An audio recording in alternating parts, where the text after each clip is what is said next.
Olá, seja muito bem-vindo a mais um episódio de eumarca.pt, um podcast orientado para empreendedores, marcas e comunicadores natos. Hoje vamos ter uma pessoa que seguramente vai te fazer mexer, vai mexer com a tua estrutura de empreendedor, mas acima de tudo com o teu corpo.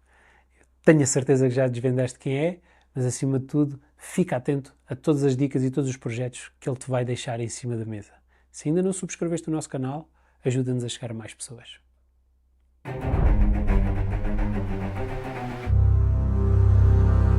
E a primeira pergunta deste podcast é sempre: quem é que é a pessoa que está aqui? Portanto, quem é que é o Nuno? Olha, o Nuno é uma pessoa simples, uma pessoa determinada, uma pessoa que quer deixar a sua marca no mundo.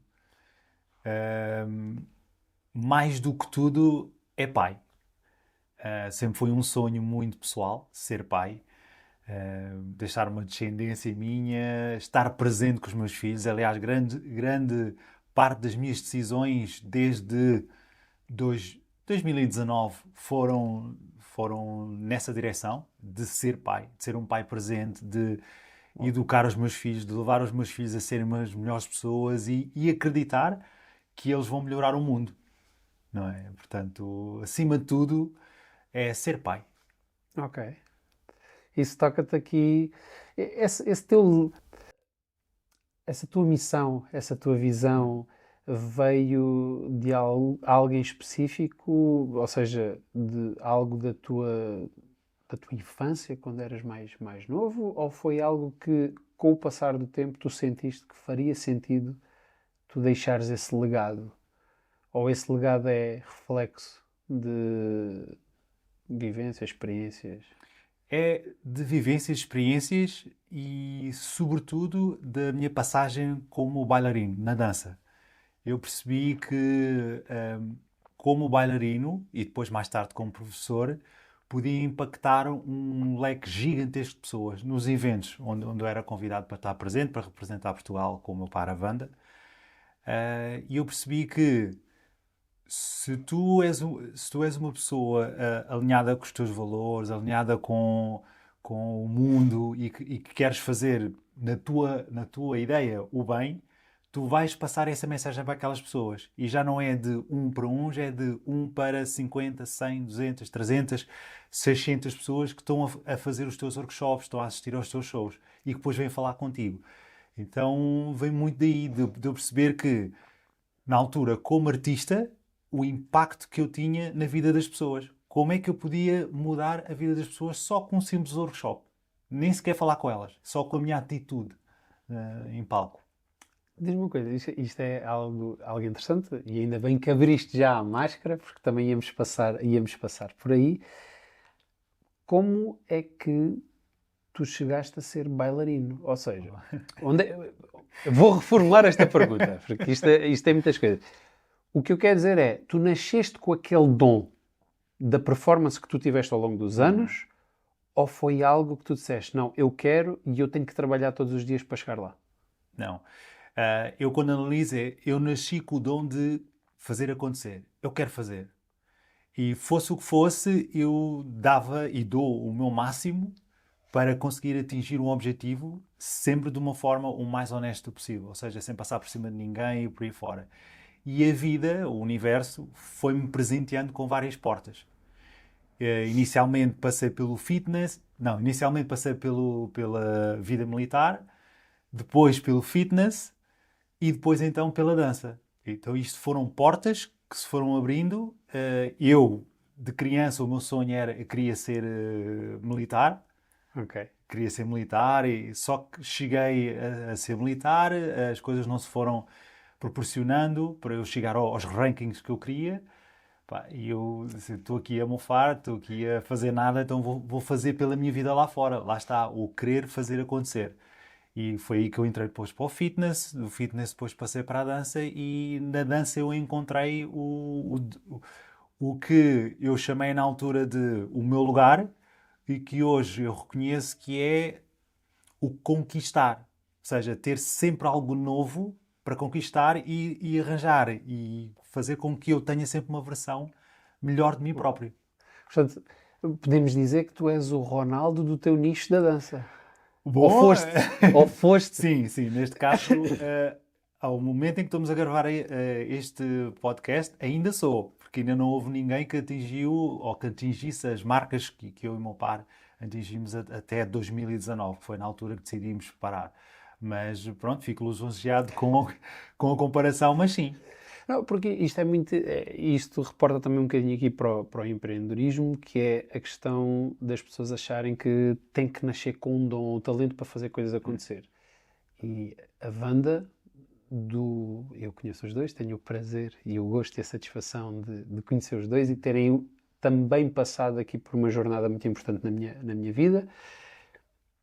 Mas as pessoas acham que tem que nascer com aquele talento. E no caso do vosso par, a Wanda teve mais uma estrelinha, mais uma aptidão para a componente artística, Certo. e tu tiveste sempre uma componente mais metódica, mais de ensino, mais de entretenimento. Certo. Eu sempre vos conheci assim. Ou seja, ela é a arte, tu és a fundação. Exatamente. Não é? Mas não deixas de ser também parte da arte, porque depois tu começas a criar arte e se calhar tens que correr mais do que ela, ou durante mais tempo, ou mais vezes por semana, e ela é um pouco mais inato naquela parte artística. Daí eu estar a dizer que tu talvez sejas o Cristiano Ronaldo do teu nicho, porque acredito mesmo genuinamente que tu tiveste que trabalhar mais do que muitos para estar no nível artístico da banda. Exatamente. E como é que isso foi? Como é que isso aconteceu? Isso aconteceu quando eu tomei a decisão que era aquilo que eu queria fazer. Ou seja, quando me emparelharam com a Wanda, não é? Aconteceu. Aconteceu. Eu fiz uma audição para uma companhia de dança, fiquei nessa audição e todos os elementos que tinham ficado nessa audição foram emparelhados com elementos já experientes, que já estavam na companhia de dança. Os únicos que ficaram sem essa experiência, fui eu e a Wanda. Na altura foi uma dor de cabeça para mim, para ela também, nós já tivemos a oportunidade e hoje em dia rimos imenso, mas chegámos à conclusão que, bem, ou nós trabalhamos mais que todos os outros, ou isto não vai dar, porque todos os outros já estavam num nível de coreografia e de aprendizagem muito lá à frente e nós ainda estávamos muito cá atrás. Então a nossa decisão foi trabalhar a 3 horas extra os ensaios e num espaço de um ano conseguimos depois chegar a prima bailarinos da companhia graças a este trabalho extra.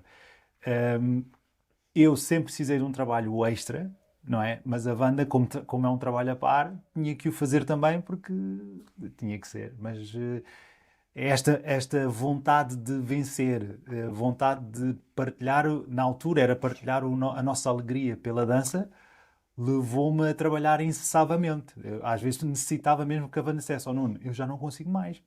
E eu, não, vamos fazer mais uma ou duas. Ela, eu acho que se eu fizer, vou-me lesionar. Portanto, até podia acontecer a mim. E era aí que eu parava. Dá-me só aqui um contexto. E eu acho que é importante este contexto porque às vezes as pessoas dizem faz umas cenas, dá uns passitos de dança. E acho que as pessoas não têm o entendimento de o que é que nós estamos a falar. Dá-me só aqui um contexto de o que é que tu foste ou que marcos é que tu atingiste na dança para que exista um contexto real de porque é que tu também estás aqui sentado e porque é que de certa forma estás a inspirar e impactar pessoas. Então, para além de ter atingido sermos os prima bailarinos de uma companhia de dança, não é? Que é sempre algo muito, muito relevante de atingir, nós a nível internacional chegamos ao top 10 sem competir, que é extremamente difícil. Ou seja, só com a parte artística, não é? A competição, tu tens aquelas regras que tens de fazer isto, tens de fazer aquilo. A parte artística não, ficas completamente aberto, mas entras para um cesto de as pessoas opinam, não é? Enquanto na competição o júri decide, na parte artística as pessoas dizem eu gosto, não gosto. E sendo um par português também não foi fácil. Não é? Isso vai-me levar aqui a outro ponto, que é como é que conseguiste, ou conseguiram neste caso, em representação do par, como é que conseguiram projetar a vossa marca pessoal ainda não existindo YouTube? Olha, essa é uma questão que eu várias vezes eu penso como é que isso foi possível e foi e foi baseado numa coisa e uma só: networking. Hoje em dia nós damos este nome, mas na altura foi estratégia, ah, não pensada. Agora sei que foi a melhor estratégia, que era, já que vamos ficar um fim de semana fora, então vou trabalhar o maior número de horas possível, porque a probabilidade das pessoas me conhecerem é muito maior. Se eu dou 2 workshops versus 10, então vou dar 10 porque as pessoas vou impactar o evento inteiro. E depois na noite eu adorava e ainda adoro dançar no social com as pessoas, eu e a Wanda. Então isso fazia com que nós passássemos por imensas pessoas, inclusive organizadores de evento, ou esposas de organizadores, ou organizadores que estavam encostados a olhar, e é uma componente muito, muito importante nestes eventos, e era cartão.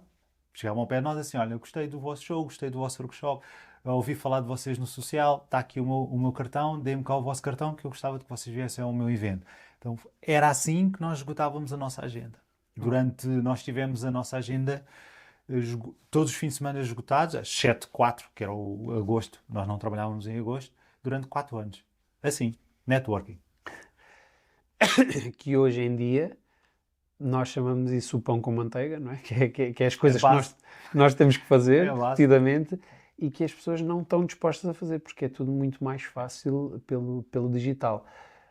Ou melhor, não é mais fácil, mais simples. É mais acesso, é mais tangível, é mais rápido. Então existe essa ilusão. Como é que hoje tu criarias a tua marca pessoal com a Wanda? Se tivesse a começar hoje, Epá, facilmente fazia vídeos curtos de tudo o que a gente faz, fazia vlogs da nossa viagem. Nós tivemos coisas maravilhosas em viagem, desde chegar ao aeroporto um dia mais cedo, desde chegar ao aeroporto um dia mais tarde. Portanto, tudo isto ia alimentar as nossas redes sociais, mas sem dúvida alguma que ia fazer uma documentação de tudo, um vlog da viagem. Olha, hoje vamos não sei para onde, não sei o quê. Chegávamos, olha, já chegámos aqui. Alguém que nos indique qualquer coisa. Depois eram pequenos shorts, pequenos vídeos do nosso show, pequenos vídeos dos nossos workshops, ou mesmo perguntar à audiência: olha, gostavam de que nós fizéssemos uma transmissão dos nossos workshops? Depois a malta votava. Portanto, ia explorar ao máximo aquilo que são as redes sociais, e que artisticamente ia funcionar muito, muito bem, de certeza absoluta. até porque nós, à data de hoje, estamos numa era da atenção e do entretenimento. Exato. Portanto, o teu nicho era perfeito para entreter, ainda mais que podia juntar aqui quase duas coisas, não é? Que é a parte de viagem. Eras quase um travel influencer, Yeah. onde que ias passando por vários sítios. Agora vou ao Egito, agora vou a Singapura, agora vou ao Irão. Em dança, mas by the way, e nós sabemos que quando vamos a esses países para lecionar, para estar no evento, temos sempre uma fatia de tempo para ir conhecer o país, para ir conhecer as culturas, as raízes, quando não é só um fim de semana e ir embora. Mas, por norma, tentar sempre conhecer ali um pouco, e eu acho que isso era muito interessante. E temos hoje marcas que fazem isso e outras marcas que não estão a aproveitar isso. E aí leva-me a uma questão que é: quais é que são os maiores desafios que tu identificas hoje, embora que exista esta simplicidade, este facilitismo, este acesso todo, quais é que são os maiores desafios que tu sentes que hoje travam uma marca pessoal de se desenvolver e de crescer? Tu disseste uma palavra que para mim é essa: facilitismo. As pessoas querem tudo de mão beijada. Ou seja, não sei em que momento é que as pessoas começaram a achar que e não é só a área da dança, mas aqui, como estamos a falar unicamente sobre dança, é que as pessoas acham Para que, já. para já, não é? Que tudo tem que ser simples, tudo tem que ser fácil, e eu tenho que entrar numa sala e na mesa estão todas as ferramentas e alinhadas começas por aqui e vais até aqui para atingir aquilo que tu queres. Ou seja, não pode estar nada fora do sítio, porque senão a pessoa vai dizer: está difícil. Então se calhar é da ferramenta. Ou se calhar é: eu farto-me de fazer coisas e as pessoas não gostam de mim. E isto e por ali. E tu perguntas: há quanto tempo é que estás a fazer isso? Há umas semanas, há uns meses, ou mesmo há um ano, sim. Já viste a quantidade de gente que está a fazer exatamente o que tu estás a fazer? Tem que haver um fator diferenciador. Portanto, para mim as pessoas acham, pelo menos é a análise que eu faço, que é a malta aquele querer fazer acontecer está mais fraco do que o que estava antigamente. Porque antigamente era, tu sabias que se eu não faço, estou tramado. Não há redes sociais, não há. Eu tenho que aparecer, tenho que me apresentar, tenho que mostrar o meu trabalho. Hoje em dia, eu acho que o problema das pessoas é se eu puser uns vídeos e a funcionar nas redes sociais, eu vou ser contratado. Ou seja, não tem que contactar um artista para dizer, opa, olha, dá para dar aí um toque sobre o meu trabalho, não tem que contactar um organizador, só se chegar, então, olha lá, o meu nome é não sei quantos, nós fazemos isto, pronto, quando tiveres uma oportunidade para nós, estamos disponíveis. Portanto, isto não existe. Eu partilho da mesma visão, acho que estamos no mundo do facilitismo e tu estavas a falar de uma coisa super interessante que é, antigamente as pessoas pensavam, ou melhor, eu não tinha as redes sociais, eles nem sabiam o que eram redes sociais, muitas das vezes nem internet, era fax, o telefone e tudo mais. Então vivia-se numa era de que nós só podemos trabalhar com isto. É. Então com isto o que é que eu posso fazer? Exatamente. E agora eu acho que é como ires a um menu de um restaurante e teres 50 mil pratos de 50 mil variedades. Tu chegas até ficas perdido. Até parece que perdes a fome.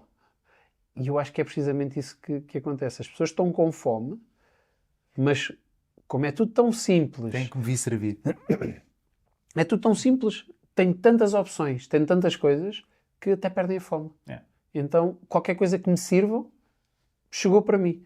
E depois, mas eu não gostei assim tanto do prato que eu comi, não fiquei assim tão satisfeito.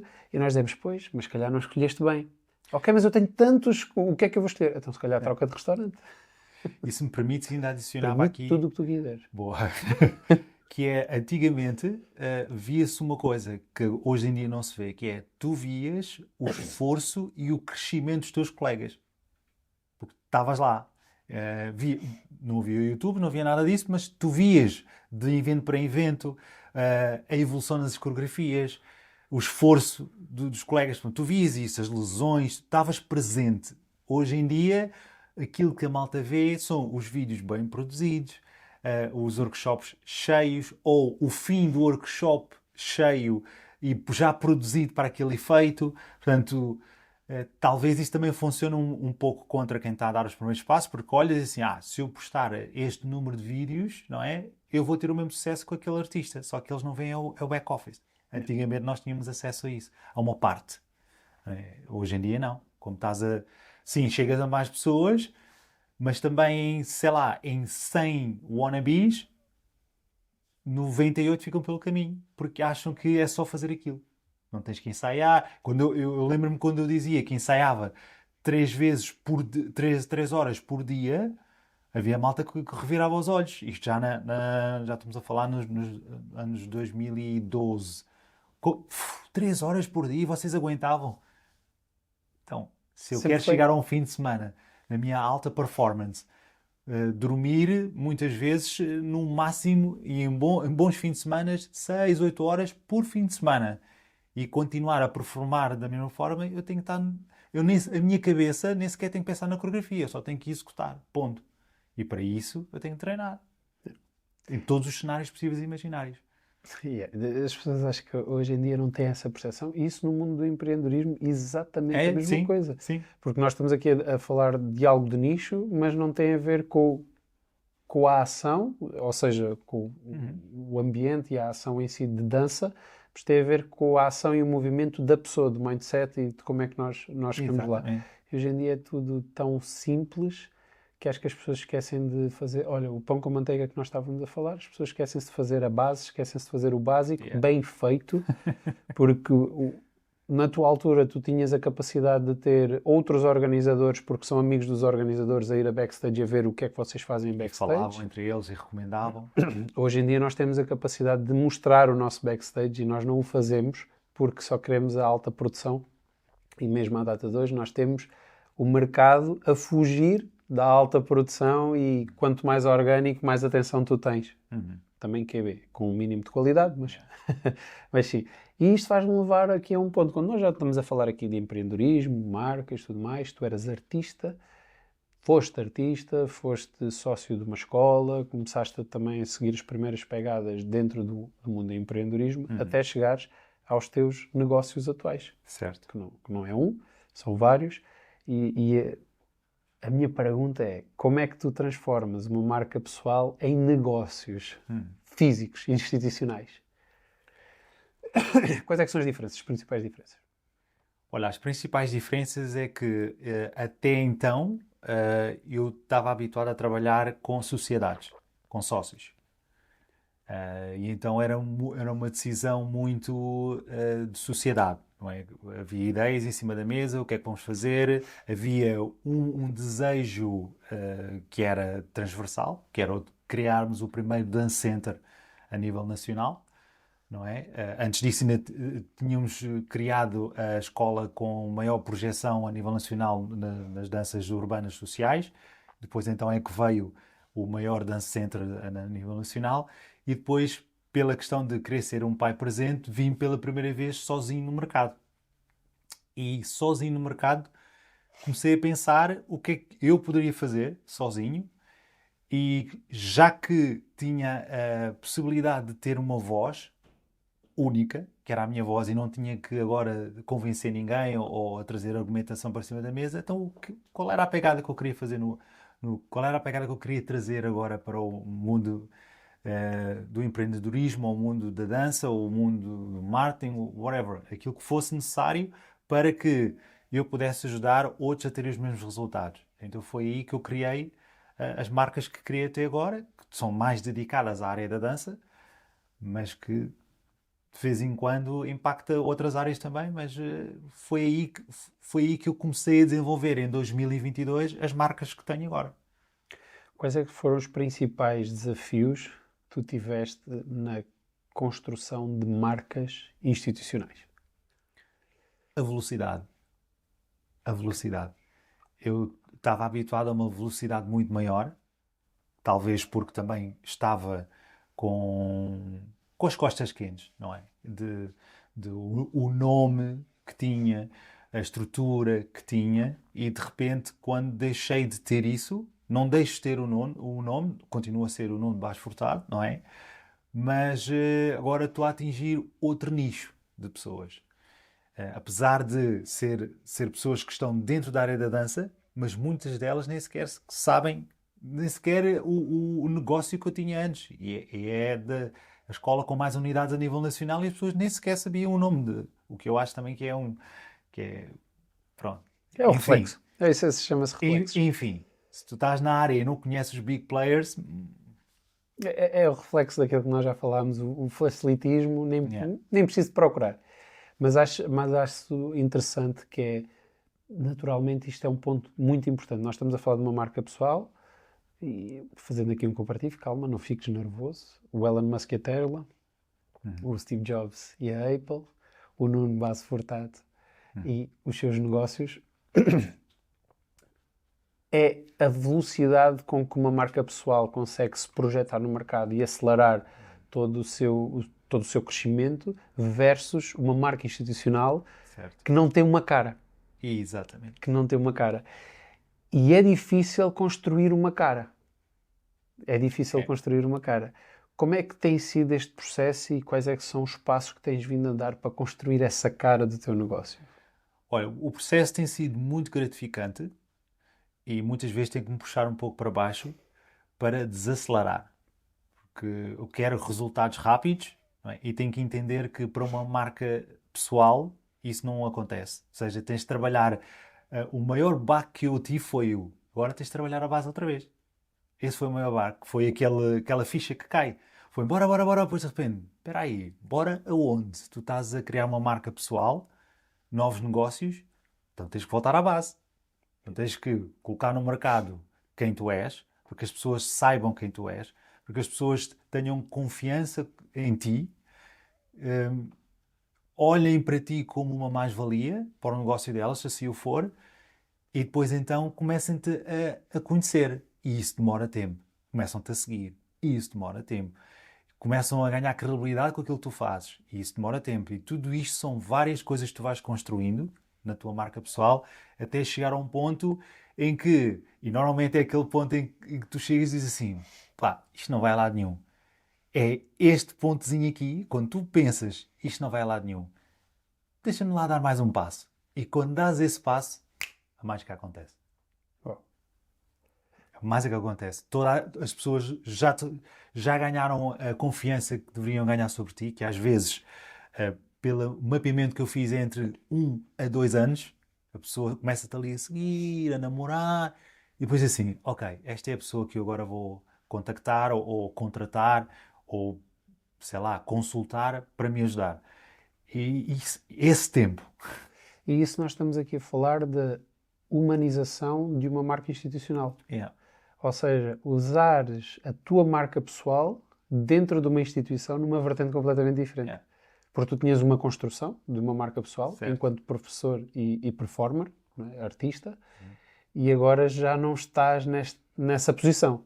Certo. Estás numa posição de consultor, estás numa posição de especialista de gestão, que faz consultoria, faz mentoria, faz Estratégia. N áreas que não são a artística, que as pessoas não te reconhecem pelo lift. Exatamente. E isso é muito desafiante e eu acho super gratificante, porque isso, gratificante o input que tu estás a trazer aqui para o podcast, que é as pessoas às vezes esquecerem-se que já não são mais artistas. Artistas, artisticamente falando, de qualquer área de negócio. Seja um especialista de marketing, eu passei pelo mesmo. Quando entras na tua empresa, já não é sobre ti. Yeah. É sobre outras coisas, que pode ser humanizado por ti. Isso é outros fatores, desde que tu bebas neste caso, a visão da tua empresa e tudo mais, mas é humanizado por ti, mas já não é sobre ti. É sobre algo superior ou sobre algo diferente. Exato. E aí leva-me ao outro ponto, que é toda esta jornada de humanizares a tua marca corporativa através de ti. Sentes que descaracterizou a tua marca ou que humanizou e que de hoje para amanhã tens outra pessoa a trabalhar contigo e as pessoas vão continuar a identificar a marca como marca, ou é o Nuno Furtado e o outro?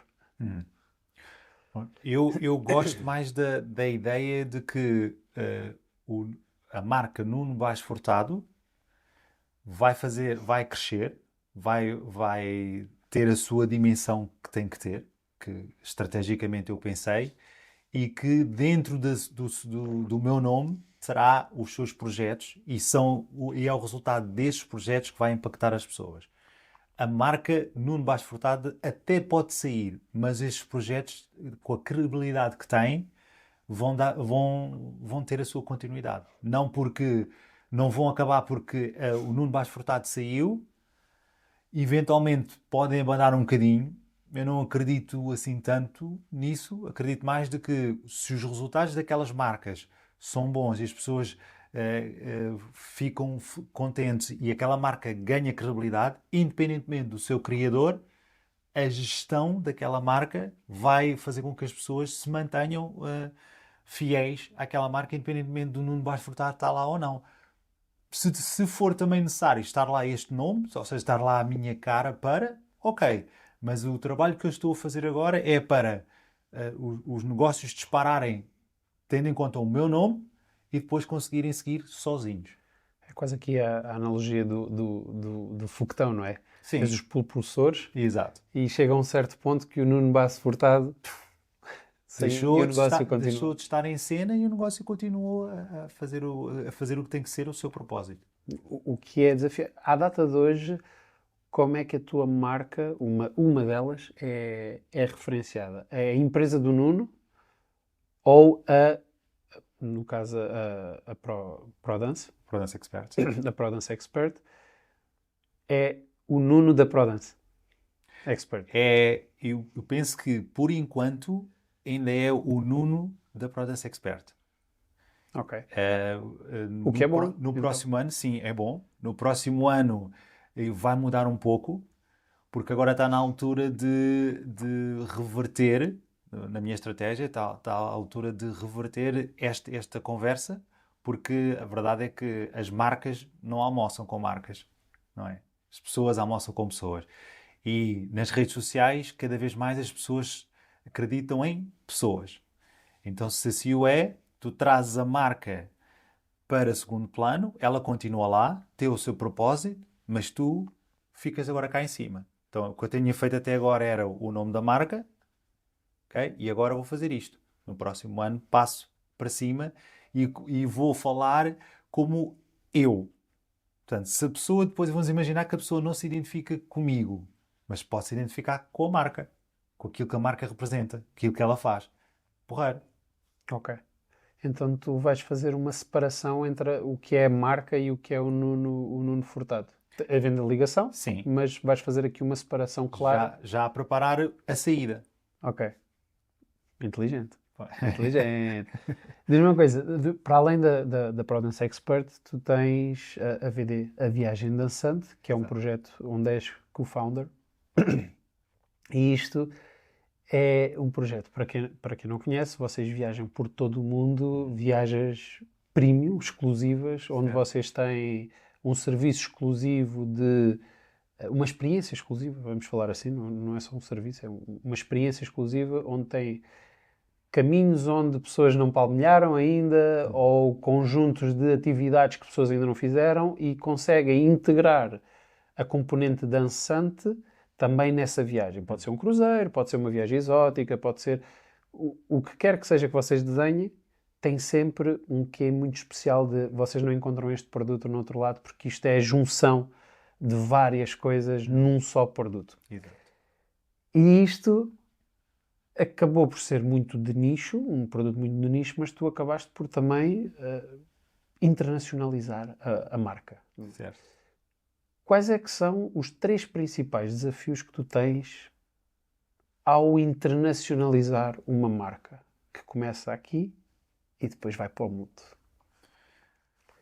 O primeiro de todos é o que as pessoas entendam um conceito, não é? Cada vez mais em Portugal as plataformas online de vendas de viagens fazem-no de uma forma prostituta, assim se pode dizer, não é? É cada um vende o mais barato possível, o que depois vai canibalizar todo o mercado. E as pessoas também têm menos capacidade para analisar. Portanto, muitas vezes somos, e isto é uma conversa que eu e os meus sócios temos bastante, que é como é que nós conseguimos de uma forma super rápida fazer com que as pessoas entendam que nós, não somos uma agência de viagens, 2, temos este serviço premium. Porque as pessoas, nós sentimos, cheiramos que as pessoas querem é ver preço e põem destino A e destino A, agência de viagens online e nós no mesmo saco. E não pode ser. E isso, quer queiramos, quer não, vai desgastando um bocadinho a marca, mas este é o primeiro de todos. É esta dificuldade, é que as pessoas entendam o conceito. Ok. Claro que 50% é a pessoa que não se dá ao trabalho de ir investigar, os outros 50% somos nós que temos que encontrar uma forma de criar conteúdo que comece a educar as pessoas dessa forma. Felizmente, já chegámos aqui a um acordo os 3 para colocar conteúdo de forma a educar as pessoas. Ok. Mas é o que é.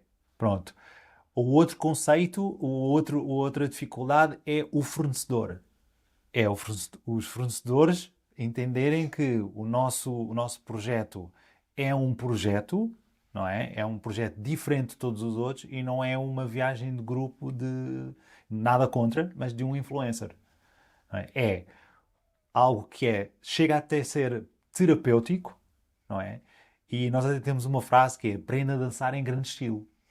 Porque, até ver, nós somos a primeira escola a nível mundial que leva alunos de um lado para o outro para que eles aprendam a dançar num local paradisíaco. Fora todas as dinâmicas que nós temos até de desenvolvimento pessoal lá. Portanto, as pessoas quando voltam, a maior parte delas, e até agora, voltam novas. Portanto, isto é dos fornecedores. Eles entenderem que não é aquelas viagens. E eu diria que o terceiro é o tempo. Porque a criação de uma marca demora tempo. Ok. Demora tempo. E nós queremos resultados, queremos acelerar. E eu tenho a sorte na palavra que é a tua preparação com a oportunidade, não é? De ter os dois melhores sócios possíveis. Portanto, nós estamos super alinhados com aquilo que queremos.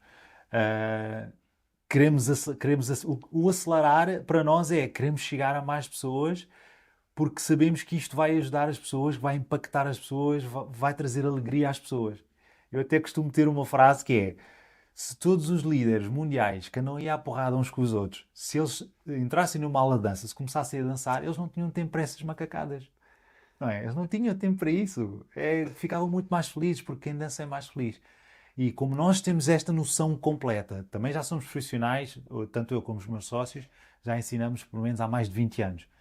Não é? Já nos passou muitas pessoas com quadros clínicos e tudo pelas mãos e que melhoraram nas nossas aulas. Portanto, nós sabemos que as nossas aulas, que quem dança, o mindset daquela pessoa, o espírito daquela pessoa, a conexão daquela pessoa, a interação daquela pessoa com outras pessoas muda para sempre. Mais levá-la para um sítio paradisíaco, onde ela chega, renova energias, boa comida, bom serviço. Pá, está tudo...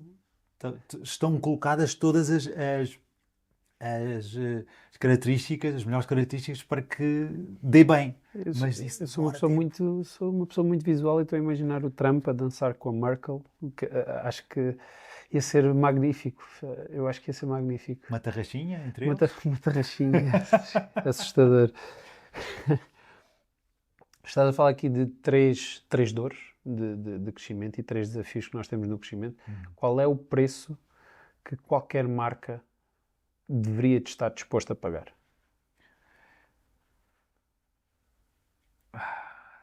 O preço é tempo, que é o nosso melhor ativo. É tempo. Ou seja, dedicares tempo ao teu projeto o máximo que tu possas. E eu há pouco referi que a minha missão era ser pai. Era e é ser pai. Já o és? E sim, já o sou, de um casal maravilhoso.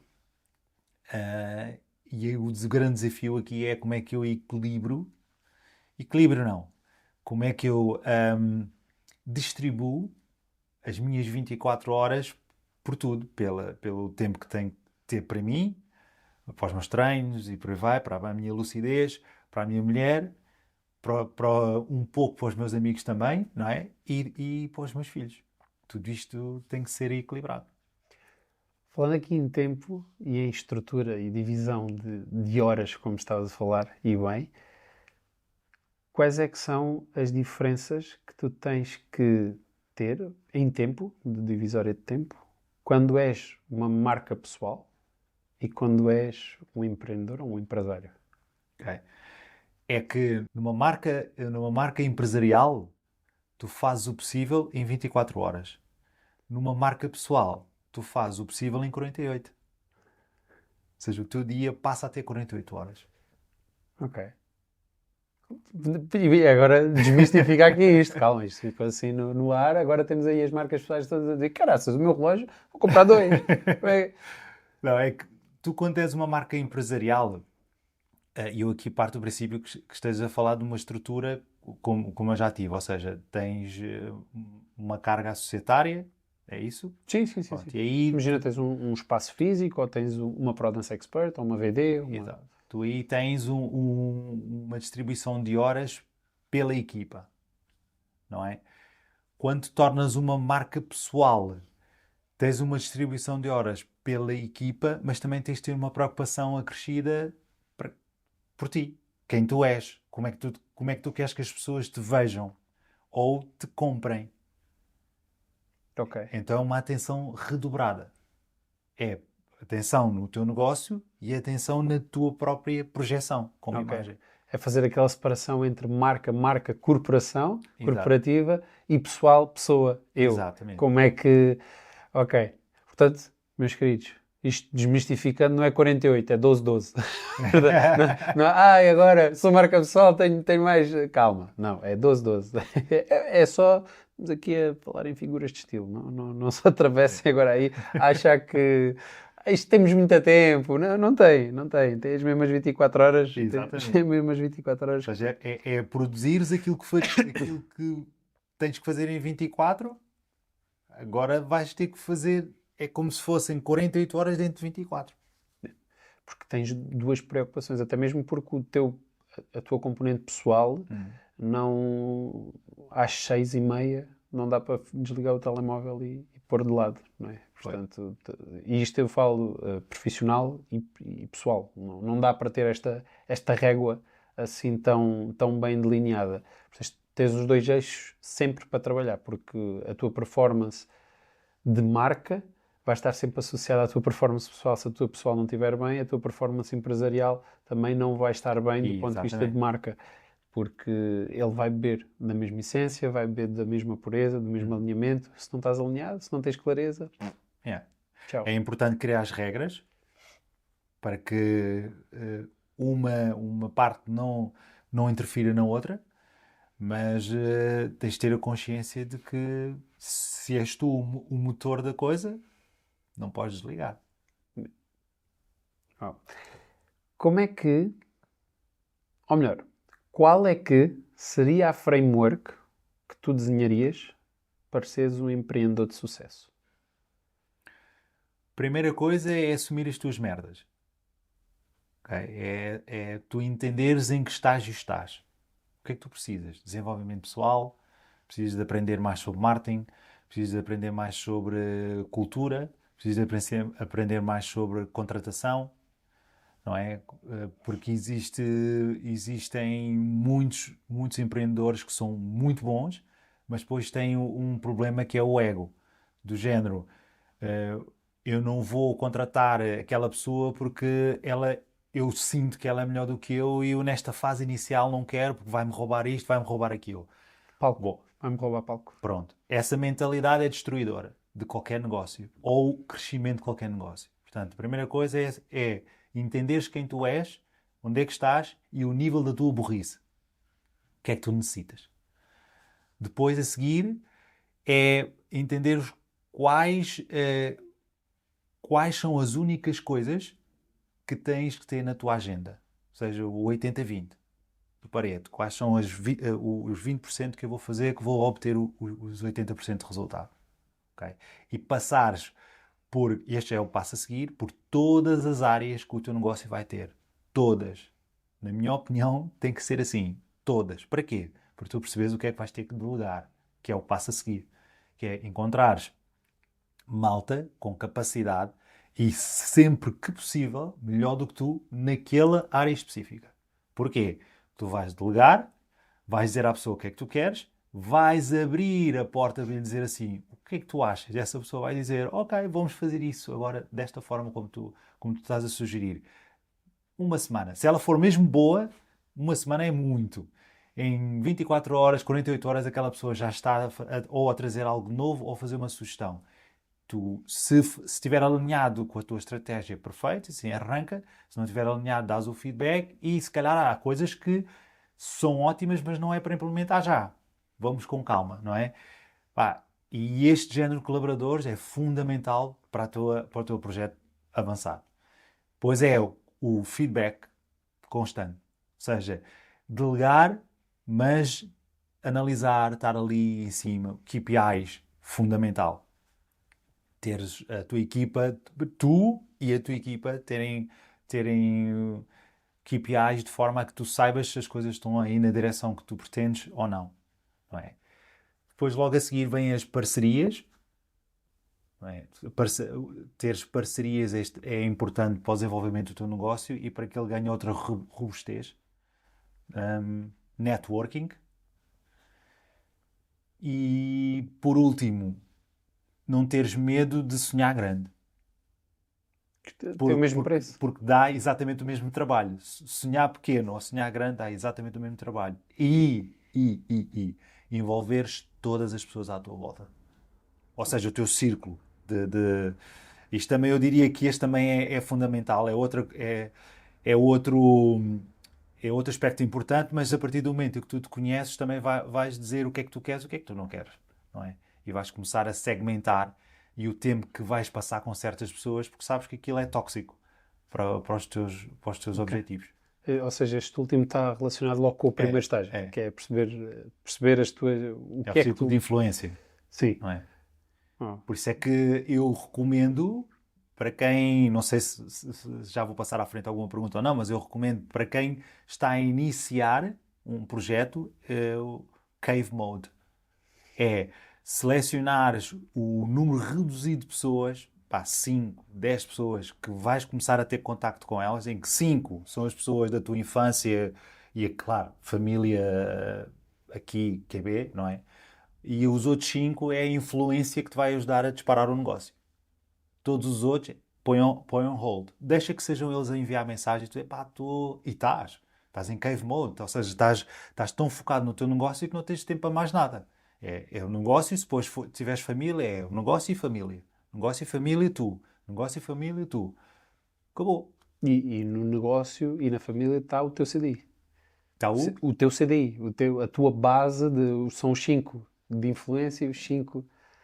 E em alguns casos até próprios certos elementos da família, família, não é a família core, essa não dá para desconectar. Foi a família que tu escolheste ou construíste, não é? Mulher e filhos, não é?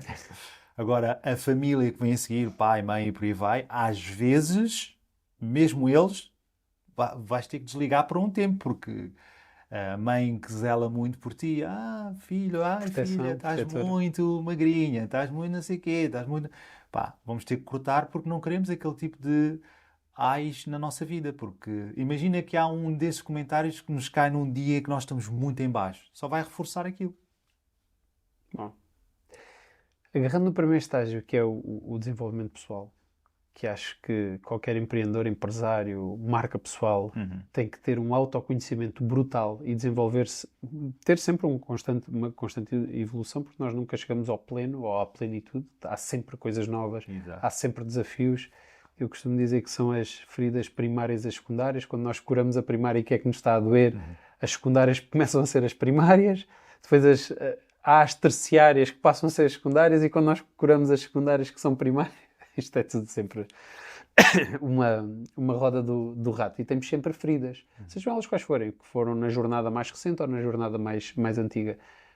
Quais é que são as coisas que tu te viste forçado a trabalhar e a desenvolver quando começaste a desenvolver os teus projetos a solo? Clareza. Ok.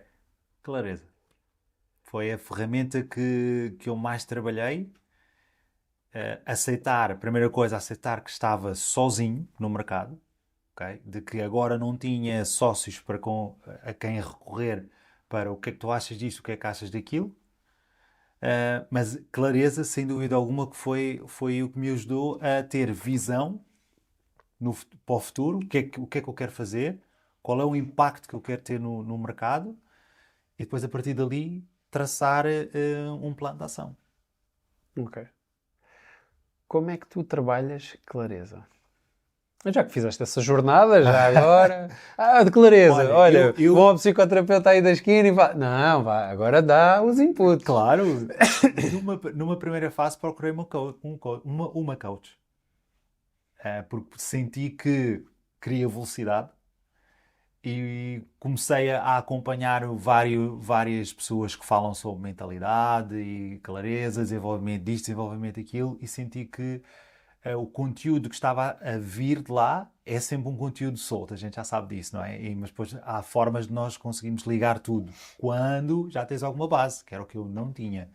Eu tinha determinação, eu queria fazer acontecer, mas depois faltava-me uma data de pavimento pela frente, então eu tinha que ter, que hoje ou na altura, reconheci como clareza, assumi as minhas merdas e depois fui à procura de alguém que tivesse um perfil parecido com o meu e que me pudesse ajudar nessa clareza. Portanto, numa primeira fase, foi uma coach. Ok. Tu na dança trabalhaste mais horas para ter uma melhor performance física. Certo.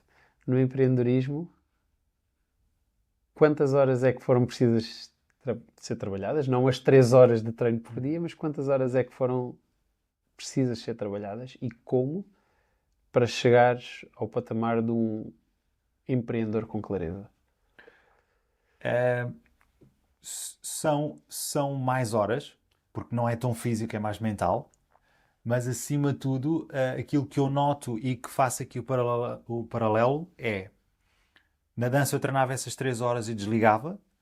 E eu agora não desligo porque tenho que ter a minha agenda e os blocos de tempo protegidos de fatores externos. Portanto, eu sei que se eu proteger os meus blocos de tempo, aquilo que eu decidi que ia estar na minha agenda naquela semana, pá, não sei que haja alguma urgência, e a urgência tem que ser... Só existe 2 urgências. A familiar ou do negócio.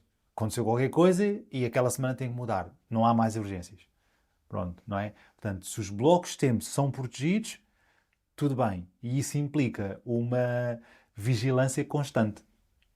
Portanto, essa é a grande diferença que eu tenho de dançar, treinar 3 horas e ok. E Banho de gelo? já não vou pensar mais nisso. Agora exato, vou tratar do meu corpo, vou treinar, vou alongar, etc. Versus proteger agora os blocos de tempo. Porque sei se eu não proteger um bloco de tempo, eu sei que aquilo depois vai acumular, ou vou fazer horas extra, e isso, horas extra, implica depois na minha hora de sono, e depois já vai implicar na minha performance durante o próximo dia. E se eu não conseguir recuperar, vai arrastando até chegar ao final da semana. Mesmo, e depois o treino também, e por aí vai. Porque como eu não tenho fim de semanas, nem feriados, nem e por aí vai, isso vai impactando até que eu consiga depois recuperar. Pergunta mais, vamos chamar isto empreendedorismo esotérico. Criatividade é um músculo e nós precisamos ter a criatividade dentro da nossa jornada de empreendedor, mas também precisamos ter uma coisa que talvez 95% dos empreendedores não têm, que é uma boa capacidade de tomar decisões. Uma é componente artística e outro é uma componente de gestão, vamos chamar assim. Como é que tu fazes o alongamento entre estas duas componentes? Ou seja, uma vez que tu tens a clareza, a visão, mas como é que tu fazes este cruzar de criatividade porque precisas de a ter e a tomada de decisão que é algo mais pragmático? A tomada de decisão te passa muito por qual é o pior cenário, não é? E o que é que eu posso obter se eu tomar esta decisão?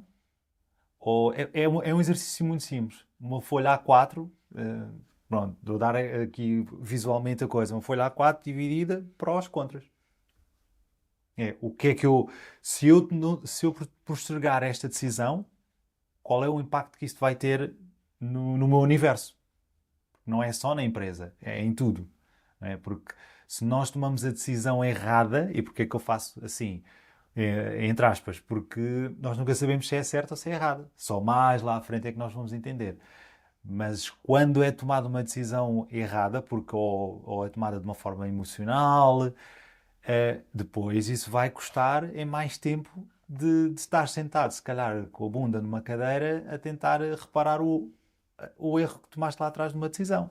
Não é? Então, o teu pragmatismo tem que ser muito alinhado nisso. Qual é o pior cenário? O que pior pode acontecer? Isto. Consegues viver com isso? Sim. Bora. Ok. É justo. Na componente criativa já não acontece uma folha A4 dividida por dois lados. Como é que tu estimulas o músculo da criatividade? Observando o que é que malta da minha área é difícil. Mas é difícil porque não há. Por enquanto ainda não há a fazer aquilo que eu estou a fazer neste momento. Mas áreas similares e áreas completamente opostas. O que é que eles estão a fazer? Então é assim que eu estimulo. Pronto, tenho as minhas ideias, como é lógico, sem dúvida, mas sinto que na parte da criatividade sou uma pessoa mais de mão na massa do que propriamente de criatividade pura e dura, não é? Lá está, porque foi isso que eu fui obrigado a trabalhar, não é? Para que as coisas pudessem acontecer. Não dá para tu estares no mundo das ideias quando tu tens coisas para fazer acontecer. Tem que ser, não é? enquanto não chega à fase de agora consigo contratar alguém para esta área e agora vou ter mais tempo para estar a refletir sobre o assunto e se calhar mais tempo se houver uma equipa criativa, então tens que ser tu a fazer e então vou-me inspirar em quem já faz e faz bem. E às vezes até quem faz e o que eu olho e digo assim, não gosto. Não é que faça mal, eu não gosto, mas se calhar há Não me sempre ali... identifico. Há lá sempre uma coisinha que, olha, boa, eu não gosto disto, mas se calhar podia transformar isto assim. Então é assim que eu me vou inspirando. Que há uma diferença entre inspirar e adaptar de copiar Sim, e replicar. é o modular. É o modular. É. Tanto fala-se muito em modular aquilo que os outros fazem bem. Para mim é subjetivo, é uma questão de perspectiva. Portanto, para mim é escolher o que é que eu realmente gosto daquele conteúdo, e o que eu não acho tanta piada. Ok, é os opostos, não é? Os opostos atraem-se. E então é modular dos dois. O que é que eu gostei muito aqui, o que é que eu não gostei daqui, mas podia fazer de outra forma e que passaria aquela mensagem. Pá, porque se a mensagem, eu posso não gostar, mas a mensagem que ele ou ela está a passar, eu gostei. Da forma como passou a mensagem. Só o enquadramento, ou isto, ou aquilo, ou o tema, não é. Podia ter sido abordado de outra forma. Ok. Para se tornar mais interessante. É uma forma de trabalharmos e estimularmos a criatividade pela observação. Nós Exato. somos seres de observação. Isso eu adoro. Nós somos seres de Isso é o meu observação. hobby. Observar pessoas, sim. Até isso podemos chamar um defeito ou uma qualidade da profissão. Não é? Sim. Porque durante muitos anos tiveste que, e continuas, a observar pessoas, principalmente quando davas aulas de dança, aí obrigatoriamente. Foi uma escola para mim. Hoje em dia, foi a maior escola que eu tive para entender as necessidades humanas e os 4 tipos de pessoas que existem. Dentro de uma metodologia do Thomas Erickson, que escreveu o livro Pessoas... rodeado de... Agora falta Vou um deixar título. contigo. Vou deixar contigo. Rodeado de inúteis, idiotas, rodeado de idiotas. Pontem, rodeado de idiotas. Não se esqueçam, é um livro a ler. Um livro a ler. Rodeado de idiotas. Ele fala em quatro tipos de pessoas que todas as empresas têm. Ele é consultor e ajudou imensas empresas, inclusive, não sei se posso falar em nomes aqui. Podes, está bem. McDonald's, o CEO do McDonald's, a Nós somos melhorar, patrocinados pela McDonald's. melhorar a comunicação. Aliás, eu não tenho de falar em nomes porque não sei. Não, estás à vontade. Todos os nomes que tu fores falar, se não são patrocinadores deste podcast, serão. Serão. Serão no futuro, portanto está tudo bem. Quando tivemos aqui a Rita Pissarra, até acho que a Kera Astase ficou com inveja de ainda não ter chegado aqui ao nosso podcast. Portanto está tudo certo, podes falar, não há problema. Okay. Pronto, ele trabalhou com CEOs, ele chegou à conclusão e caracteriza as pessoas por cores e que estes quatro géneros de pessoas engloba qualquer organização, e qualquer organização saudável deverá ter estes quatro tipos de pessoas, e o CEO deverá ser capaz de comunicar com as 4, sendo que as 4 não entendem da mesma forma. Capacidade de seres camaleónico. Não é? É.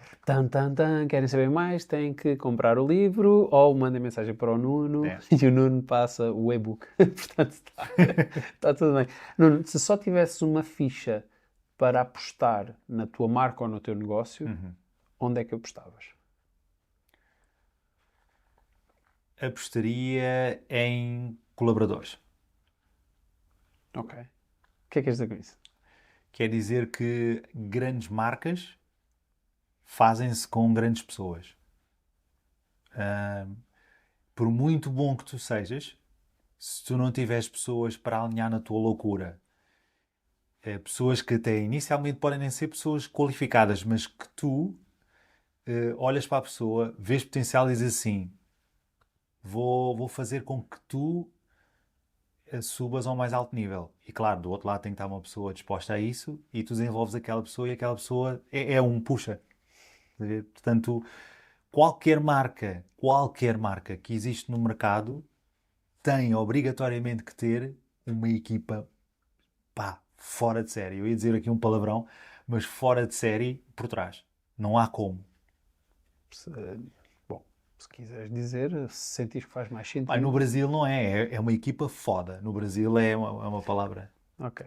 Qualquer marca. Quando nós chegarmos ao Brasil, estamos mais estamos É. internacionais já, porque estamos a usar jargões, mas está tudo certo, não tem problema. Isto está alinhado com o foda-se, afinal sou marca também. Olha, Portanto, vês? está impecável. Última frase e última pergunta. Última frase não. Última pergunta que eu te quero deixar é precisamente uma frase, que é: qual era a frase que tu deixavas a alguém que se quisesse tornar inesquecível? Começa por assumir as tuas merdas. Ok. E porquê? Porque as pessoas têm a tendência de guardar esqueletos no armário, usando frases dos pais, etc. As pessoas têm essa tendência. Têm a tendência de dar demasiada importância às outras pessoas, o que é que as outras pessoas acham de ti, o que as outras pessoas vão dizer de ti. E todos nós temos os nossos defeitos, todos nós temos os nossos feitios e as nossas coisas boas que vamos deixar no mundo. Se tu acreditares que és uma pessoa boa, e eu acredito que todas as pessoas são boas até que provem o contrário, não é? Se tu acreditares que aquilo que fazes no mundo é algo de positivo, então todo o resto é só barulho externo. Portanto, quando tu assumes as tuas merdas, do género, eu sei que sou uma pessoa que tenho as minhas fragilidades, eu sei que sou uma pessoa que me olho no espelho e se calhar não gosto assim tanto, mas que estou a aprender a gostar de mim, a minha autoestima, extremamente importante, a autoestima. E também sei que as minhas decisões não vão agradar a todas as pessoas, inclusive provavelmente poderei deixar pessoas numa posição muito desfavorável. Pá, deixas uma pessoa numa posição muito desfavorável, mas vais melhorar a vida de 100 pessoas. Nós é que não temos a noção do impacto que temos isto. E felizmente na área da dança, temos a noção porque os alunos dão só o trabalho de vir falar connosco. Quando eu dava aulas, não é? Alguns alunos vêm, alguns alunos, mas a quantidade de pessoas que nos passam nas nossas aulas. Eu da outra vez estive a pensar e a quantidade de pessoas que eu já dei aulas a nível internacional anda muito próximo das 10 mil. Das 10 mil pessoas. Então, não, eu comecei em 2004, terminei em 2019. Isto não foi Em mais. 2004 a solo, porque em Sim. 2002 nós já trabalhávamos a nível internacional, mas com a companhia de dança, não é? Portanto, anda ali nos 10 mil. Quantas dessas 10 mil é que chegaram ao pé de nós e disseram: tu impactaste a nossa vida, tu mudaste a nossa vida, só com o trabalho de dança? Portanto, é assumir as tuas merdas. Primeiro, tudo é assuma as tuas merdas. Assume como tu és. Olha no espelho e gosta daquela versão. Não gostas? Vai trabalhá-la. Vai mudar, vai moldar aquela versão. Mas não dês desculpas. Não dês o poder às outras pessoas para fazer-te uma marionete. Porque o que estás a fazer é a tirar todas as outras pessoas que tu as influenciar a oportunidade de ficarem melhores só por estar ao pé de ti. Assuma as tuas merdas. Nuno, obrigado pela tua presença.